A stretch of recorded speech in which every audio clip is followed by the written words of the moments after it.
miarabantsika rehetra amin'ny anaran'ny tompo resy ve jesosy izay fanontaniana izay rehefa nanao fanontaniana napetraky ny mpanompon'Andriamanitra anankiray izay mipetraka aty Eropa ary izao no fanazavana na tonga azy nametraka an'izany fanontaniana izany. Voalohany dia gaga ho izy fa amin'izao fotoana izao azo isaina amin'ny ratsan-tanana ny olona miditra am-piangonana ary ny ankabetsahan'ny fiangonana aty Eropa dia lasa piscine, lasa restaurant, lasa boîte de nuit mihitsy aza ny sasany. Resy ve Jesosy io izy satria ny olona amin'izao fotoana izao tsy mieritreritra n'izany hivavaka izany intsony ary tanatin'ny 50 taona farany dia tena vita ny devoly mihitsy nanala tao an-tsain'ny olona n'izany atao hoe fivavahana izany ka tena mivadika ho aty daholo ny ankabetsahan'ny olona aty Eropa. Resy ve Jesosy satria amin'izao fotoana izao amin'ny zavatra rehetrarehetra izay atao dia tena gaga ho izy satria mankalaza krismasy ohatra ny olona nefa dia izao krismasy tsy misy an'i Jesosy Kristy izany fankalazana izany, tsy ao anatin'i Jesosy Kristy nefa dia tena hoe mankalaza krismasy ny olona. Lefy tanteraka ny anaran'i Jesosy Kristy, voafafa tanteraka anatin'ny sain'ny olona ny fisian'i Jesosy Kristy. Ary amin'izao fotoana izao izy dia miparitaka be ny horonan-tsary, ohatra série malaza be amin'izao fotoana izao Lucifer ny titrany, film malaza be vao nivoaka tsy ela amin'izao fotoana izao Jesosy Kristy homosexuel. Zany rehetrarehetra zany toa takany impuissant, tsy afaka manana inona na inona intsony ny kristianina, toa lasa toy ny atody miady amam-bato miady amin'izao tontolo izao. Resy ve Jesosy fa amin'izao fotoana izao mandeha ianao izy any amin'ny arabe sy ny amin'ny lalana samihafa eny dia toa sary vetaveta, sarin'olona miboridana, lehilahy samy lehilahy mifanoroka, zany feno hitanao eny amin'ny arabe. Tsisy intsony izany atao hoe fivavahana zany ary toa zavatra normalina indray zany amin'izao fotoana izao. Resy ve Jesosy fa amin'izao fotoana izao ireo le organisation matanjaka manerana an'izao tontolo izao dia ireo le olona izay manao pacte amin'ny devoly, manana fifandraisana anatin'ireny fikambanana miafina samihafa reny daholo no mitana paosy tany, reny no mameno birao any. Resy ve Jesosy ao anatin'izany rehetrarehetra izany fa toa tsy afa-manoatra ny kristianina ao anatin'izany, fa atao amin'ny fomba rehetrarehetra mihitsy no anafoanana ny valeur ny maha kristianina ary enjana ny ady ao anatin'izany rehetrarehetra izany.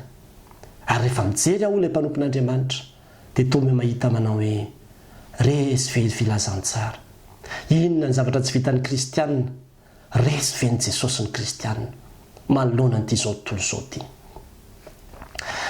Marina ravan'izany fanontaniana izany ary mbola mety be dehibe ny zavatra tsy voalaza fa tena marina izany fanamariana izany.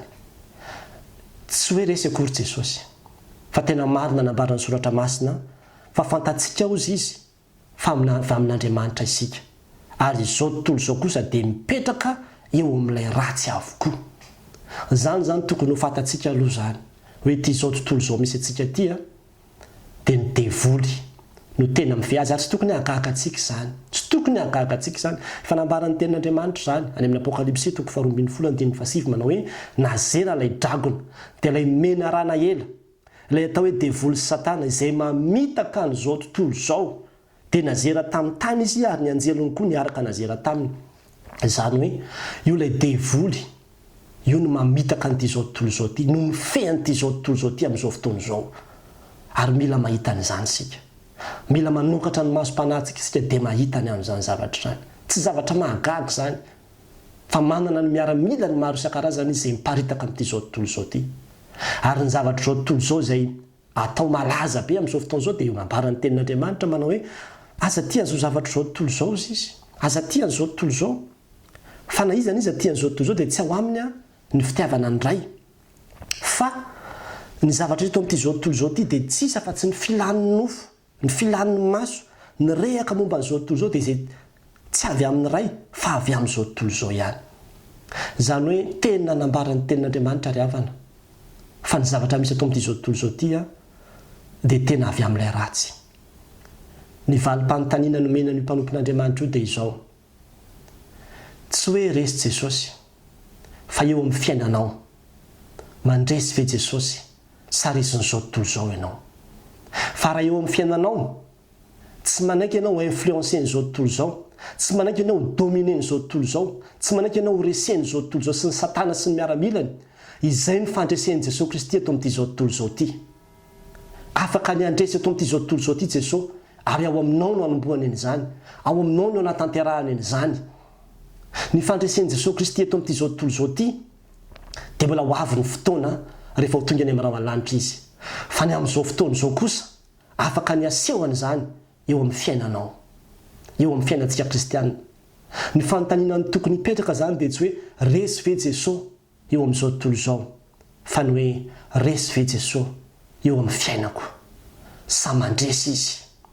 Fa rehefa mandresy ianao dia mandresy atao amin'ity zao tontolo izao ity Jesosy Kristy. Ahoana ny fomba ahafahantsika mandresy? Nambaran'ny tenin'Andriamanitra manao hoe fa izay rehetra nateraka Andriamanitra dia maharesy izao tontolo izao, ary ny fandresena izay ty mandresy izao tontolo izao dia ny finoantsika minoan Jesosy Kristy.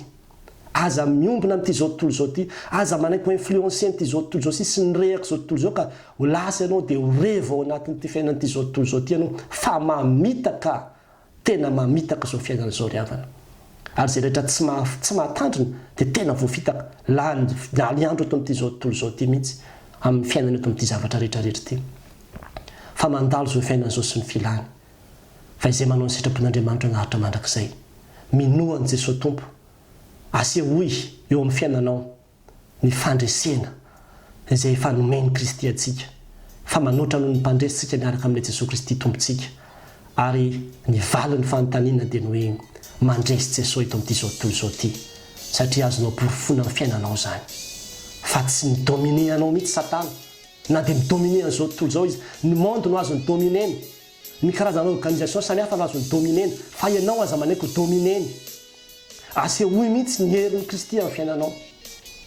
Fa manana ny fandresena antsika dia Jesosy Kristy ao anatintsika. Minoan Jesosy Kristy, romainy devoly dia andositra anao izy. Aza manaiky ho domineny Satana ry havana. Aza manaiky ho namana izao tontolo izao sika fa mijorotsika kristianina. Aza kivy, aza ketraka sika. Fa ny fitoriana filazany tsara, izany no asa omeny Tompo antsika. Fa marobe ny mbola tsy mahalala, marobe ny mbola voafitaka, ary tena revo tanteraka amin'ny filana amin'ity zao tontolo izao ity. Ny mampalahelo indrindray antsika kristianina azy mbola resy ao anatin'izany koa. Mijoro ry havana, andehantsika andresy ao aminao no asehoy ny fandresen'i Kristy. Fa tena mandresy an'izao tontolo izao Jesosy, azo ny porofona amin'ny fiainanao izany. Ho an'Andriamanitra ny voninahitra. Amen.